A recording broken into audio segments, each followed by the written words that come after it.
just one of the police departments here on Delmarva that want to make sure that not only are you safe, but your children as well. Here's why this is important. Come over here with me. I want to introduce you to a couple of people. You're fine right here. This is Deanna Henson. She's with the Somerset County Public School System, and you are in partnership with the Judy Center. Yes. Okay. And Officer Chad Savage with the Princess Anne Police Department. And we're here to talk. Does she have a name? I don't think she does, actually. So we're here to talk about her and what she's sitting in. Now, I got a question for you here in just a second, but first let me ask you, Deanna, why is this so important to make sure that children are in a car safety seat properly? We want to down the children's death. Yeah. So we want to make sure that they are not harmed. They don't have any head injuries or body injuries. So even if we have our child in a car seat, it's not going to do any good if we don't do it right. Correct. Okay. Now, Officer Savage, come over here and talk to me. Yes, sir. You were telling me that the law has changed. That's correct. Starting October 1st of 2022, under 2 years old, they have to remain rear-facing. Regardless of size, regardless of weight. That's correct. Under 2. Yep. You can keep them longer if like you've got maybe a small 2-year-old. Absolutely. We definitely love to keep children rear-facing as long as possible. That was my next question. We've got the car seat, but we need to make sure it's rear-facing. Correct. Why? Well, because whenever you have a car seat that is rear-facing, most collisions happen, you know, from the front of the car, and the crash forces are more distributed across the back of the car seat, right, rather than it just being distributed over a harness. Okay. Yes, sir. That makes absolute sense. All right. Now, one last question. Don't go anywhere.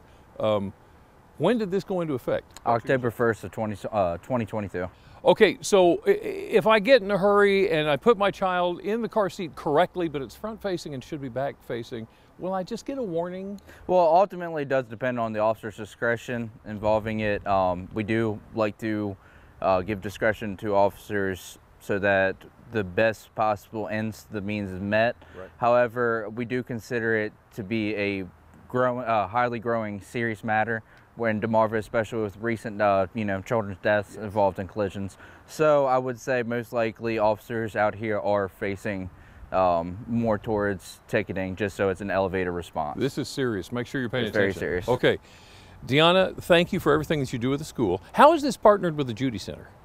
Well, Judy Center deals with children birth to 5 years old, and that's the most crucial time that you need to be in the car seat in the right position. So where I work at the Somerset County Public Schools, I work with pre-K. That's at the age where you need to be in a car seat. Okay, that makes perfect sense. All right, so thank you for everything. Can you hang around for a second and show me how to put this in there so that I make you happy and me too? Absolutely, Jimmy. All right, don't you go anywhere. Delmarva Life will be right back. We're gonna make sure that you know how to put your rear-facing seat in the car.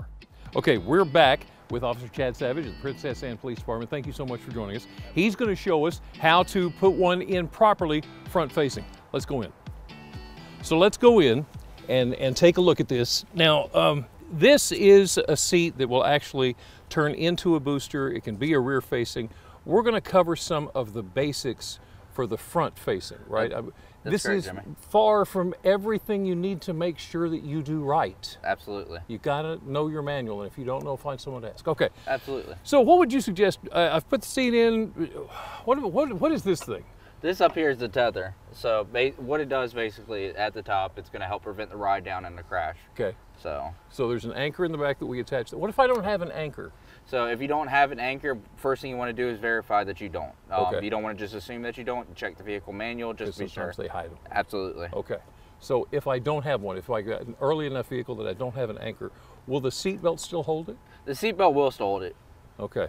Now there's two different places here where the seat belt can go, right? Depending on if it's front or back. So front or back is going to change the path of the seat where you want to run your seat belt. Okay. That's correct. So we've got this front facing. So I'm going to take my seat belt. I'm going to hand this to you, and I go through this one up here to make sure that I get it to you. Did I go through the right hole? Right Good. there. Okay. Yep. And then you're going to click it in. Yep. Now, something that you showed me earlier, we were talking about this. something that's extremely important. And again, we're not covering everything, but these are extremely important things you got to know. Take your seatbelt and pull it all the way out. Absolutely. This is as far as it'll go. Yep, if you have that, then you have an automatic locking seatbelt. Which means if you hear the clicking when it goes back, once you get it to where you want it, it's not going to go. Nope. Okay, Yep. so if you don't have that, what you would need is an additional locking device, most likely a locking plate, to include into there. Keep everything in there. Okay. Yep. So we've got the seatbelt run, we've got the anchor on. This is the harness for the child, 2 years old before they can face forward. Yep, 2 years old. Any younger than 2, they have to remain in rear facing. Remain in rear facing. So we clip the child in.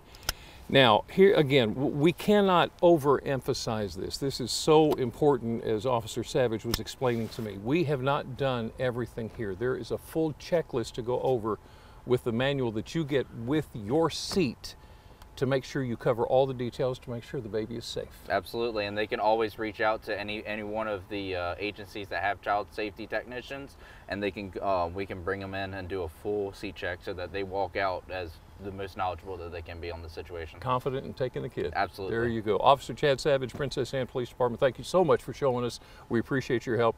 This is how you make sure. Oh, I wanted to touch on this real quick. There you go. Can you look at this, Joe? Because you were telling me this is the cup holder, right? That's correct. And it's important to have this closed. Why? Well, some, not all, they may have this, but some manufacturers could consider anything like this as a structural integrity key point. That makes the seat stronger. That's why it's very important to read your manual. See, that's why it's important to read your manual. Stick around. Delmarva Life will be right back. Thank you so much.